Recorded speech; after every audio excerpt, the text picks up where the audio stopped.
Evening 100 days weight loss சேலஞ்சில் day 79 and 80 என்ன சாப்பிட்டேன்னு சொல்லி பார்க்கலாம். மார்னிங் வந்துட்டு சோம்பு, சீரகம், ஓமம் போட்டு தண்ணி நல்லா கொதிக்க வச்சு அதுதான் 250 ml இருக்க மாதிரி வந்து குடிச்சிருந்தேன். பிரேக்ஃபாஸ்ட் வந்து சாப்பிடல. பசங்களுக்கு ஸ்கூல் லீவுனா நம்ம பாடியும் ரெஸ்ட் மோடுக்கு வந்து போயிடுது.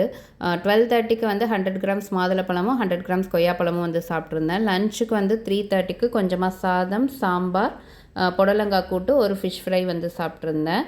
Next day Sunday. So day 80 வந்துட்டு மார்னிங் பிரேக்ஃபாஸ்ட் வந்து தோசை தான் வந்து சாப்பிட்ருந்தேன். ஒரு சாதா தோசை, ஒரு முட்டை தோசை, அது கூட வந்து பீர்க்கங்காய் போட்டு சாம்பார் வந்து சாப்பிட்ருந்தேன். பிரேக்ஃபாஸ்ட்டே ஒரு 11:30க்கு தான் வந்து சாப்பிட்ருந்தேன். அதனால் ஒரு 2 மணிக்கு வந்துட்டு ஒரு பீஸ் வாட்டர் மெலன் வந்து கட் பண்ணி சாப்பிட்ருந்தேன். லஞ்சு சாப்பிட 5 o'clock கிட்ட ஆகிடுச்சு. கொஞ்சமாக சாதம், சிக்கன் கிரேவி, அது கூட ரசம் தான். காயெல்லாம் எதுவும் இன்றைக்கி கிடையாது.